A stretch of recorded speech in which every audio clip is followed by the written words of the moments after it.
Hello guys, at dahil nga nag-birthday si Mrs. nung nakaraang linggo, nag-celebrate na lang kaming kumain sa labas.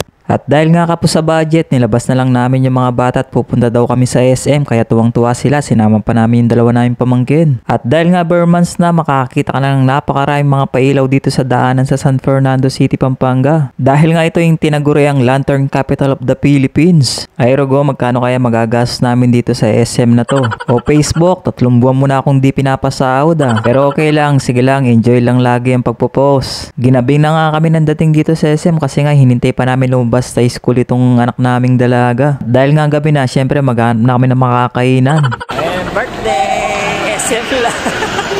Dati favorite ng mga bata yung Jollibee, ngayon hindi na. Itong inasal na lang daw kasi may extra rice pa dito. Syempre kasama namin si Majin Buu dyan. At dumating na nga yung mga orders namin. Si Mrs. lang ang hindi kumain ng manok dito kasi hindi talaga siya kumakain paggabi. Kaya nagpansit palabok na lang daw siya. Nagda-diet na kasi si Mrs. kasi feeling niya tumataba na daw siya. Sabi ko naman sa kanya, wala naman akong pakialam kung mataba ka or payat ka. Basta't importante, love kita. Pagkatapos nga namin kumain, napadang kami dito sa napakalaking Christmas tree. Kaya naman hindi namin napagila magpa-picture taking dito. O Mengay, utmaan niya ka maglakad, wala mga patakla ka. Siyempre, yung may birthday, kailangan may picture din siya. Pagkatapos nga namin maglakad-lakad, sabi ko sa kanila, punta muna kami dito sa Dep Store at may bibilin tayo. At ito na nga, dahil nga birthday ni Mrs., nagpabili ako sa kanya ng mga t-shirt at short. At hindi yan makakatanggi kasi nga birthday niya, kailangan mabait siya ngayong araw na to dahil special day niya, kaya wala siya nagawat kundi bayaran na lang lahat ito. Imbes na ako yung magbigay, siya yung nagbigay sa akin ng regalo. Kaya nga love na love kita Sabi ko naman sa kanya, mamayang gabi ko na lang yung bigay regalo ko pag matutulog na kami. Ay!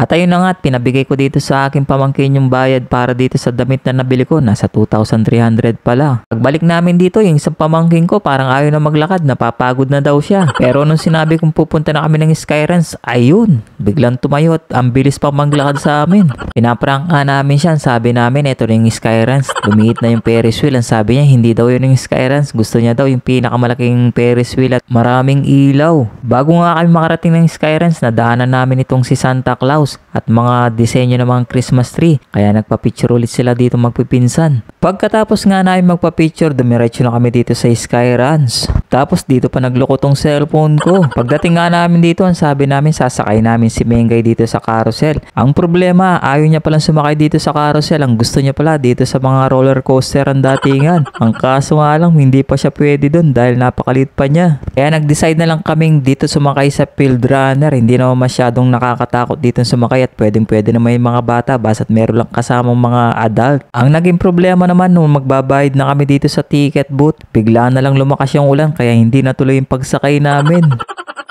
Kamalas mo gay, minuran? Nagay, minuran? Kalam pipila ko pa ha. Kaya dito na lang sa Tom's World naglaro yung mga bata. Siyempre pati kaming mga isip bata maglalaro na rin dito habang bukas pa.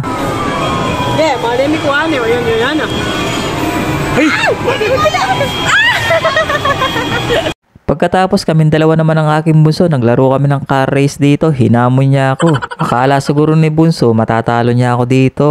Nung magumpisa na yung race namin, tignan mo yung manibela ko, hindi ko alam kung paano gamitin. Puro bangga ako dito. Buti na lang sa totoong buhay, hindi ako ganito mag-drive. Pagkatapos nga namin, tinanong ko tong pamangkin ko si Mengay kung ano yung nakuha niya. Lomi yan po, nani metong, labubu. Ayan ko yung labubu. At dahil nga napasarap sa paglalaro itong mga bata, closing time na pala, hindi na namin namamalayan, wala na pala masyado naglalaro dito, kaya umalis na rin kami. Pero bago mo tapusin ang video to at bago ka pa lang dito sa aking page, paki-follow naman po yung aking page para lagi kang updated sa aking mga mini vlog. At huwag mo na rin kalimutang i-like and share At dito na nga nagtatapos ang pagse-celebrate namin ng birthday ng aking misis. Maraming salamat sa panonood, bye!